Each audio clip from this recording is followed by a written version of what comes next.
형, 내가 시간이 없어. 너 인생 다 산 것처럼 그러지 마. 여의주가 시간 얘기를 꺼낼 때마다 마음이 아픈 주우진과 어느새 주우진을 형으로서 인정하고 있는 여의주. 요즘 그들은 서로의 아픔과 고통을 조금씩 이해하게 되면서 형제애를 느끼고 있습니다. 게다가 최근 주우진의 변화로 인해 모든 것이 새롭게 뒤바뀌고 있는 상황이죠. 두 형제의 변화와 선택이 가져올 결과가 기대되는데요. 그 흥미진진한 이야기를 끝까지 시청해 주시길 부탁드립니다. 주우진은 용수정의 눈빛에서 아버지의 상처를 읽을 때마다 양심의 가책이 마음을 짓누르며 고통이 느껴졌습니다. 하지만 주우진은 용수정에게 사과할 수 없었습니다. 자신이 죽음의 원인 제공자라는 사실을 인정하는 것이 두려웠기 때문입니다. 하지만 두려움 속에 도망치던 주우진이 최근 엄마와 동생의 진심 어린 조언 덕분에 마음속의 두려움을 극복하고 드디어 용수정에게 사과를 하게 되었어요.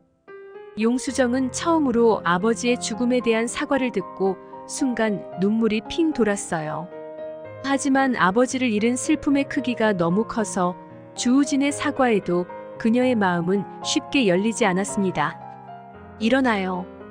당신이 이런다고 해서 아무것도 해결되지 않아요. 그의 진심은 느껴졌지만 그 감정은 자신의 깊은 상처를 메우기에는 역부족이었기 때문입니다. 그 시각 여의주는 문 밖에서 대화를 엿듣고 있었어요. 여의주는 형이 드디어 도망치지 않고 한 걸음 나아갔다는 생각에 마음이 뭉클해졌습니다. 잘했어, 형. 형의 사과가 용수정의 다친 마음을 치유하는 시작이 되리라 생각하며 여의주는 따뜻한 미소를 지었습니다. 한편 주우진의 선전포고를 들은 장명철은 분노가 치밀어 오르는 것을 도저히 참을 수가 없었습니다. 뭐? 나를 자른다고? 니까짓게 감히? 그래서 민경화를 찾아가서 쌓인 분노를 터뜨렸습니다. 회장님, 주우진을 정말 사장직에 앉히실 겁니까? 민경화는 스캔들 문제가 완전히 수습되지 않은 상태에서 장명철이 사장직을 당당히 요구하는 모습에 갑자기 분노가 치솟았어요. 나한테 사장 자리를 맡겨놨어요? 좀 기다리라고 했더니 왜 이렇게 말이 많아요? 민경화는 장명철 때문에 스트레스가 쌓여서 오랜만에 홀로 와인을 마시고 있었습니다. 그런데 그 모습을 뒤에서 주우진이 지그시 바라보고 있었어요. 주우진은 민경화가 회사에서 했던 말이 떠올랐어요. 여의주 말이다. 이제 슬슬 내보내야 할 것 같은데. 그는 이미 형제의 정이 깊어져 버려서 그 말이 몹시 불쾌했지만 민경화를 속이기 위해서 차마 화를 낼 수는 없었어요. 주우진은 민경화를 바라보며 우선 민경화의 최측근인 장명철부터 제거하기로 결심했어요. 그래서 이혼을 빌미로 최애라를 이용하여 장명철을 어머니로부터 떼어놓을 계획을 세웠습니다. 최애라, 잠깐 할 얘기가 있어. 그 순간 최애라는 그가 이혼하지 않겠다는 조건으로 민경화에 대한 비밀을 털어놓았던 기억이 떠올랐습니다. 혹시 그새 오빠 마음이 바뀐 것은 아니겠지? 최애라는 떨리는 마음을 안고 조심스럽게 발걸음을 옮겼습니다. 지난번에 한 약속은 지킬 거야. 대신 조건이 하나 있어. 너 어머니랑 장 실장 관계 알지? 그 전에 그 두 사람 관계부터 정리됐으면 좋겠어. 정말 그 문제만 해결되면 나랑 이혼 안 하는 거지. 너와 한 약속 지키고 싶어. 어떻게 하면 두 사람을 갈라놓지? 우선 장명철을 설득하는 일은 쉽지 않다는 생각이 들었습니다. 그렇다면 그 둘의 관계가 끊어지게 만드는 방법은 과연 무엇일까요? 최근 자신의 어머니가 회사로 찾아가서 난동을 피우는 바람에 민경화와 장명철의 관계가 멀어지게 되었어요. 머릿속에 그 사건이 스치자 최애라는 무언가를 깨달은 듯 눈이 번쩍 뜨였습니다. 그래, 엄마를 이용하는 거야. 엄마가 계속해서 두 사람의 방해꾼 노릇을 한다면 민경화는 더는 장명철을 가까이 두려고 하지 않을 거예요. 게다가 최애라 입장에서는 장명철을 설득하는 것보다 엄마를 설득하는 쪽이 훨씬 쉽다는 생각이 들었어요. 최애라는 집으로 돌아와서 자신의 진짜 의도를 숨긴 채 조심스럽게 엄마를 설득하기 시작했습니다. 저기 엄마, 장 실장님이랑 잘해볼 생각 없어? 금한양은 최애라의 황당한 소리에 어이없고 불쾌한 표정을 지으며 말했어요. 뭐? 혜라 너 미쳤니? 갑자기 그게 무슨 소리야? 생각해봐. 솔직히 지금 장 실장님 밖에 의지할 사람이 없잖아. 엄마는 그런 인간이랑 다신 엮이고 싶지가 않거든. 최근 엄마가 장명철에게 크게 실망한 직후라 생각보다 설득이 쉽지 않았어요. 하지만 최애라가 엄청 끈질긴 성격에다가 주우진에 대한 집착은 혀를 내두를 정도지요. 그래서 최애라는 단칼에 거절당했어도 전혀 흔들림이 없었습니다. 한편 여의주가 주우진 방을 방문했는데 그는 잠시 망설이며 기대와 긴장이 섞인 목소리로 말했어요. 형, 부탁이 있어. 부탁?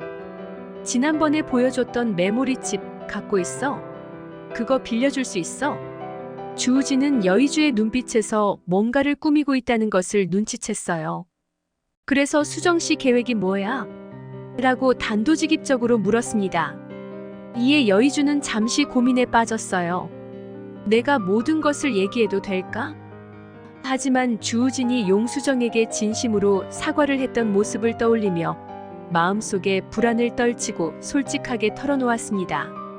켈리정을 찾고 있어.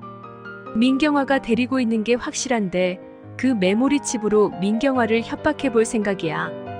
여의주가 말하자 주우진은 잠시 고민한 후 순순히 메모리칩을 건넸습니다. 여의주는 메모리칩을 받으면서 형, 정말 괜찮겠어? 라고 걱정스러운 목소리로 물었어요. 이에 주우진은 결연한 표정으로 대답했어요. 내 인생을 이렇게 만든 사람 그냥 두고 볼 수는 없잖아. 여의주는 주우진이 자신의 편이 되어준 것에 깊은 감동을 느꼈어요. 그래서 여의주는 형이 내 편이 되니까 정말 든든한데? 라고 말하며 고마움을 전했어요. 하지만 주우진은 여전히 애정 표현에 서툴러서 또 헛소리한다? 라고 대답하며 어색한 웃음을 지었죠. 그런데 이러한 훈훈한 형제에는 금방 민경화에게 발각되고 말았습니다. 민경화는 최근 두 사람이 풍기는 분위기가 예전과는 사뭇 달라졌다는 것을 느끼고 있었어요. 과거의 날카로운 긴장감이 아닌 이제는 서로를 의지하는 듯한 친밀함이 느껴졌어요. 게다가 여의주가 주우진 방에서 나오는 것도 목격해서 민경화는 의심을 지울 수가 없었어요. 결국 민경화는 직접 확인해 보기로 했습니다. 우진아, 너 갑자기 형제놀이가 하고 싶은 거니? 민경화는 날카로운 시선으로 주우진을 바라보았어요. 그 말을 듣자 주우진은 민경화가 여의주를 해칠까봐 가슴이 철렁 내려앉는 기분이 들었어요. 그래서 어떻게든 민경화의 신뢰를 얻어야겠다는 생각에 비위를 맞추며 설득하려고 했어요. 무슨 소리예요? 제가 여의주 좋아하지 않는 거 어머니도 잘 아시잖아요. 아무 감정도 없어요. 주우진은 민경화를 속이기 위해 혼신의 연기를 했어요. 민경화는 그런가? 내가 너무 예민했나? 라며 스스로를 다독이며 의심을 거두려 했지만 완전히 의심을 거두지는 않았어요. 최근 장명철과의 사이도 금이 간 만큼 민경화는 자신 주변에 있는 그 어떠한 인물도 안전하지 않을 것이라는 생각이 들었거든요. 민경화가 주우진을 오랫동안 키워온 만큼 이렇게 그의 행동 변화를 금방 눈치채고 말았어요. 그렇다면 앞으로 민경화는 주우진을 의심하며 감시하고 주우진은 의심을 피하기 위해 계속해서 거짓말을 하는 서로 속고 속이는 재밌는 전개가 펼쳐지겠네요. 여러분의 의견은 어떠신가요? 댓글에서 기다리고 있으니 많은 참여 부탁드립니다. 그리고 바쁘신 와중에도 소중한 댓글을 남겨주시는 모든 분께 감사드립니다. 다음 영상에서 뵙겠습니다. 시청해주셔서 대단히 감사합니다. 구독, 좋아요 부탁드립니다.